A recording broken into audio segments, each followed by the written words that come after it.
watching Kababayan today, where we are having fun touring and learning about Philcom Center. Now, we are here in one of the many halls that they have in the building, but at the same time, this is not just a walkway, a hallway. It's also, I would say, a learning way, because when you walk through this, as you walk, the walls are filled with information about Filipinos and the Filipino history here in Hawaii. Manong Toy, yes. We'll start with the first wave. Yeah, okay. These were the initial group of people that were recruited to work in the sugar and pineapple plantations. What distinguished the first wave from the second and subsequent waves of Filipinos is that most of the Sakadas came here with the express purpose of earning money, saving it, and then going back to the Philippines. Oh, okay. So they still wanted to live in the Philippines. They wanted to go live in the Philippines. Okay. And then this tells us about the Filipino pastor? Yes. This one was specifically with Fortunato Tejo. Fortunato was a well-known agriculturist here in the islands. He is a graduate of the University of Hawaii in Manoa.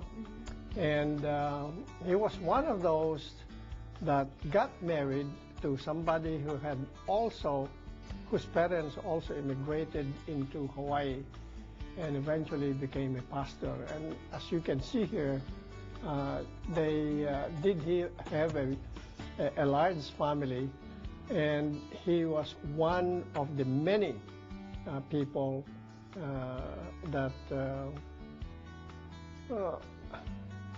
so it's kind of like when the Filipinos came here through the Sakadas, we also brought our spirituality with us. That's correct. Right. Well, we brought everything we had. Right. Because in the beginning, it was only family gatherings that caused them to gather together. Right, right. Birthdays, baptisms, the birth of somebody, and even death. Okay. Those were the social activities initially that brought Filipinos together. The labor recruit is still the first wave, but these are the people that came to Hawaii now with the express purpose of possibly staying here, living here, getting married here, and raising a family. And one of the more famous families that is still here, and this came from Domingo Los Baños and his brothers. Domingo, by the way, was one of the first Filipinos to become a Department of Education district superintendent. And he has other brothers, Alan, they were all veterans of the 1st and 2nd Filipino Infantry Regiment during the Second World War. But they've done very well.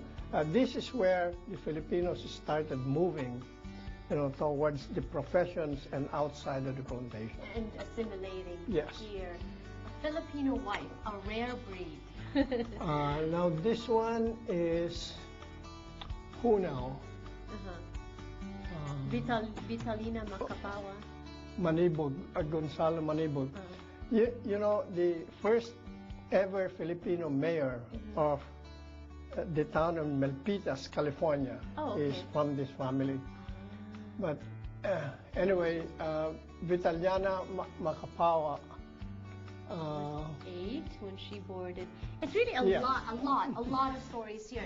And one thing before we end, I'd like to draw your attention to is this one, which has the copy of the original. This is the original manifest of the first 15 Filipinos that not immigrated, but came to Hawaii to work as Sakadas. You have their names here and their ages. Yeah. And as you know, the youngest was 14. The eldest was 56. So at 56, he was still working. And there were 3 families. brothers from one family. Right. In fact, there were 5. 5, yes, right. Wow.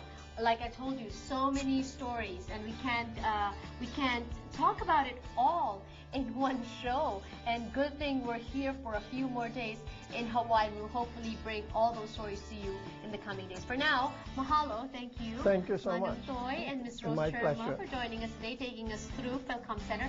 Thank you for joining us. I'll see you next time.